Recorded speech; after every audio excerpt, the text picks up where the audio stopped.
Hallo miteinander, I'm Gashady6 and this is Grief Syndrome. Tell me, is there anything more fitting than playing the final level as the main character herself, Madoka Kaname? Well, a lot of fans would argue who the real protagonist of the show is, but we're just going to trust the title and tiptoeingly prance into our final test. The most unusual thing about the final stage is that, for a change, it doesn't actually look like a painting from Salvador Dali. It looks almost normal, perhaps because it is. Except for the dark, foreboding clouds in the sky, this is simply the city of Mitakihara, also known as not Tokyo. The reason we're still seeing reality is because the witch we're about to face is so confident in her might that she doesn't conceal herself with magic at all. She simply doesn't care about stealth or subtlety. She will just flatten everything that's in her way to make room for her grand act. You see, the witch in question is part of a certain category that, among magical girls, is said to have never been defeated in single combat. Only groups of many have been able to prevail against it in the past. But you know what? That shouldn't discourage us. Unprecedented never means impossible, so what do you say we make history and become the first to kill one? Sounds good to me.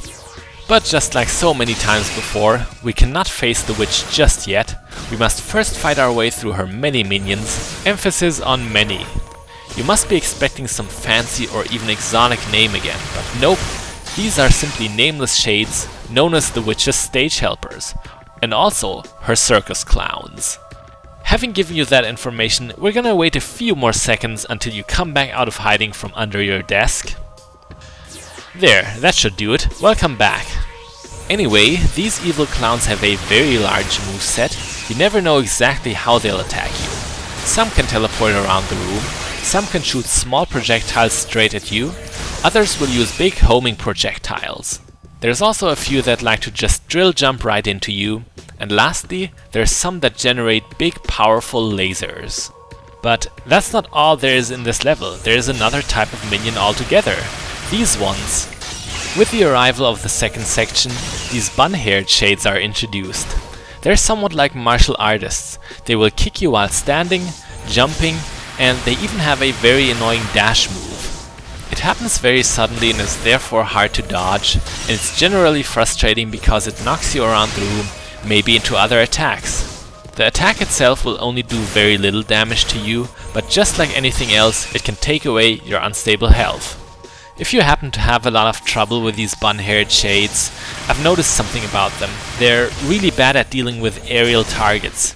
If your character has an attack that works from directly above them, use it as often as you can, as that'll make them sitting ducks to you. To our luck, Madoka has one of those attacks that fit, and it really wrecks these guys. If you attack them from a bad angle, they may still get you with their jump kick, but it's pretty unlikely. Since we're already talking about Madoka's attacks, she's the other overpowered character in the game, but let's save that for a bit. Just now, we have entered the third section of the level, and saying that it has seen better days is a real understatement. The witch has certainly been here. But we shouldn't fret. Little Madoka here is, as I've said, very talented.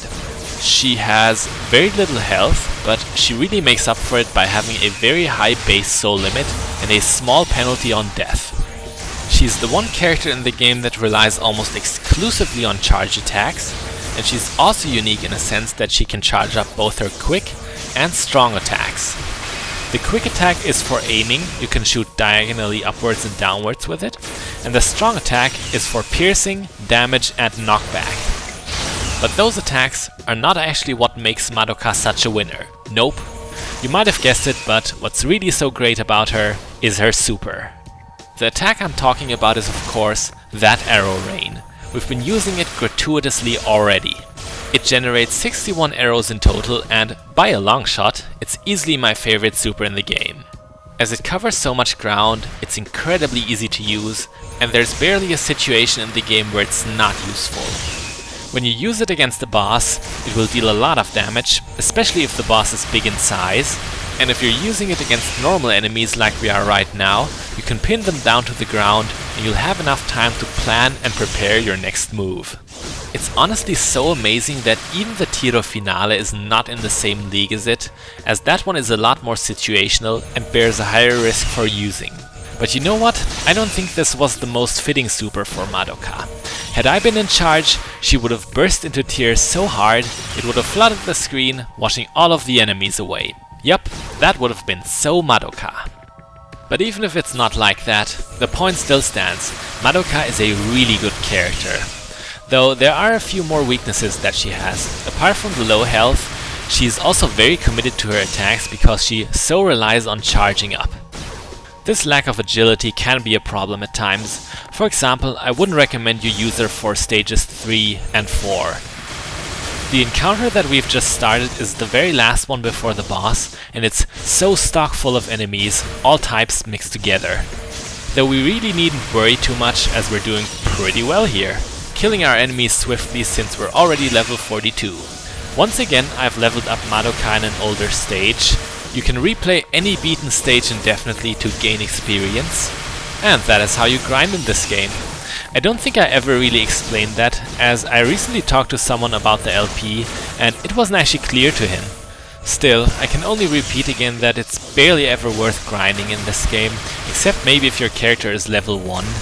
In that context, I also want to mention that there is no saving or loading in between this game, so you want to be done with it at some point, and not level up forever. The final minion has fallen, and after taking another little breather, we will jump right into our last battle. The witch we are dealing with is also unique for the reason that she's only known as the stage constructing fool. She doesn't actually have a name of her own, and that is because she is actually a fused entity, a cluster of many smaller witches, you could say. This phenomenon of creating a new super witch is called a Walpurgisnacht, fittingly named after the Witches' Festival held on the night towards the 1st of May. And that's just what we're going to call her, Walpurgisnacht. Her pattern consists of 3 phases that she goes through one by one, only adding a 4th phase when her health gets lower than 30%. Walpurgisnacht can only actually be heard during the very first phase, and once the time for that is up, you have to wait until the cycle begins anew. During this attack phase of yours, she only summons a few lasers and minions. Avoiding damage from these shouldn't be too hard. And that's very fortunate because attacking and dealing damage is much more important in this phase. And there it ended. We really did well this time, mostly because Madoka's super is so broken here, but more on that later. The second phase has you dodging lots of debris, and you should use it to clean up those last remaining minions. They will be very annoying if they stay for the 3rd phase, which consists of Walpurgisnacht spewing out a very erratically moving flame breath. This attack can be very difficult to outrun, and on top of it all, it's an instant death to most characters. I've also gotten hit a lot by it in the past, but I've noticed one thing that may help you. It acts like lightning. It never hits the same spot twice. If you see it engulf a platform, you can go there once it's gone away and use that as a safe spot for the rest of the duration. And the first phase has returned, the health bar is green again and we can continue wailing on her. Now the reason why Madoka is so good for this fight is because of her super. Walpurgisnacht is simply so large and unmoving that in most cases all 61 arrows of the super will hit, and that really destroys her health bar. Seriously, when it comes to boss killing potential, Madoka actually exceeds Mami in this fight, and that is something that shouldn't be happening. Walpurgisnacht just became invulnerable again. We could have actually killed her on this cycle, but I decided not to. I held back.